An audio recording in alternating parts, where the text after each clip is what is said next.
ପ୍ରାୟତଃ 15 କି 17 ବର୍ଷ ହେବା ସେ ଆକ୍ଚୁଆଲି ଇନୁ ଷ୍ଟାର୍ଟ କରିଥିଲେ। ଆଉ ଯେତେବେଳେ ସେ ନୂଆ ନୂଆ ଗୀତ ଗାଉଥିଲେ ଶିଖୁଥିଲେ ଶୁଭ୍ରାଂଶୁ ମିଶ୍ର ପାଖରେ କ୍ଲାସିକାଲ ଶିଖୁଥିଲେ ମୋନେ ଆସିକି ପ୍ଲେବ୍ୟାକ୍ ସିଙ୍ଗିଂର ଯେନ୍ ଜିନିଷ ମାନେ ଦରକାର ଥିଲା କେନ୍ତା ଗାଏସନ୍ ମାଇକ୍ରୋଫୋନ୍ ସାମ୍ନା କେନ୍ତା ଠିଆସନ୍ କେତେ ଦୂରେ ଠିଆସନ୍ କାଣା ସବୁ ଯେତେ ଜାଣୁଥିଲେ। ତାପରେ ଆମେ ନୂଆ ନୂଆ ଗୀତ ଯେତେବେଳେ ଆମେ ବନାଉଥିଲୁ ଷ୍ଟୁଡ଼ିଓରେ ତାଙ୍କୁ ସେ ଗୀତ ଗାଉଥିଲେ।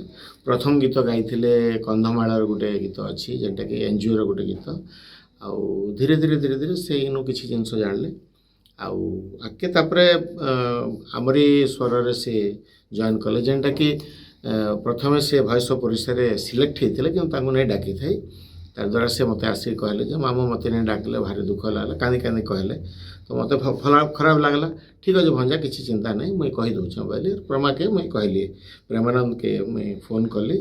ଆଉ ସେଥିରେ ଅରୁଣ ମନ୍ତ୍ରୀ ଥିଲେ ମାନେ ଆଉ ତପୁ ମିଶ୍ର ଯିଏ ଆଜି ନାଇଁନ ସେ ବି ଥିଲେ ଜଜ୍ ଥିଲେ ସେ ଆମରି ସ୍ୱରରେ।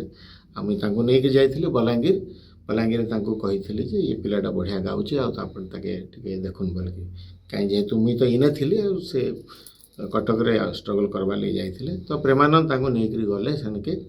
ଆଉ ସେନେ ପ୍ରେମାନନ୍ଦ ବି ତାଙ୍କୁ ବହୁତ ସାହାଯ୍ୟ କରିଛନ୍ତି। ଆଉ ପ୍ଲସ୍ ଅଭିଦାର ଗୀତର ବହୁତ ଗୀତ ଯେନ୍ଟାକି ପ୍ରଥମ ଗୀତ ମୁଇଁ ଭାବସି ଯେ ଇସ୍କ ତୁରେ ସେ ବହୁତ ପ୍ରସିଦ୍ଧି ଲାଭ କଲେ ପହିଲା ଗୀତ ଯେନ୍ଟାକି ମାନେ ଅଭିଦାର ଗୀତ ବହୁତ ପପୁଲାର ହେଇଥିଲା।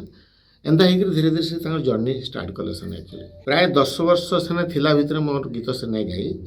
ଆଉ ପ୍ରାୟ ଇବେ ଗୋଟେ ବର୍ଷ ଭିତରେ ମୋ ସାଙ୍ଗେ ସେ କଣ୍ଟାକ୍ଟ ରହିଲେ ତାର ଦ୍ୱାରା ମୁଇଁ ଗୋଟେ ଯୋଡ଼େ ଗୀତ ଯେନ୍ଟାକି ମ୍ୟାକ୍ସିମମ୍ ବେଶୀ ମୋର ଗୀତ ନାଇଁ ଗାଇ ମାନେ କଟକରେ ଗାଇଲେ 6ଟା କି 7ଟା ଗୀତ ଏବେ ଗାଇଛନ୍ ବହୁତ ଗୀତ। ଆଉ ଲାଷ୍ଟ ନଭେମ୍ବର ଅକ୍ଟୋବର 26-27ରେ ମୁଇଁ ଯାଇଥିଲି ତ 26ରେ ଯାଇଥିଲି କିନ୍ତୁ ସେ ତାଙ୍କର ଦେହ ଅସୁସ୍ଥ ଥିଲା ନାଇଁ ଗାଇପାରିଲେ 27ରେ ଆସିକି ନିଜେ ଗାଇକିରି ଫେରେ ଏବେ ରିସେଣ୍ଟଲି ରିଲିଜ୍ ହେବା ମୋତେ ତ ପ୍ରେମ ହେଲାରେ ବୋଲିକି ଗୋଟେ ଗୀତ ମୁଇଁ ଭାବୁଛେ ସେଇଟା ବୋଧେ ଲାଷ୍ଟ ଗୀତ ହେଇଥାଇପାରେ।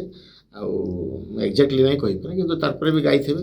ତାପରେ 3 ତାରିଖ 4 ତାରିଖ ମୁଇଁ ଯାଇଥିଲି ଯେତେବେଳେ ମୁଇଁ କହିଲି କି ଦେଖା କରବାର୍ ଲାଗି ଚାହିଁଲି କିନ୍ତୁ ନାଇଁ ଦେଖା ହେଇପାରିଲା ବିକଜ ସେ କହିଲେ ଯେ ମୁଁ ପ୍ରୋଗ୍ରାମ୍ ବାହାରୁଛି ମାମୁଁ ଆଉ ଏଇଛନ୍ ତ ଦେଖା ନେଇ ହେଇପାରେ ବୋଲି ସେ ପଳେଇଲେ।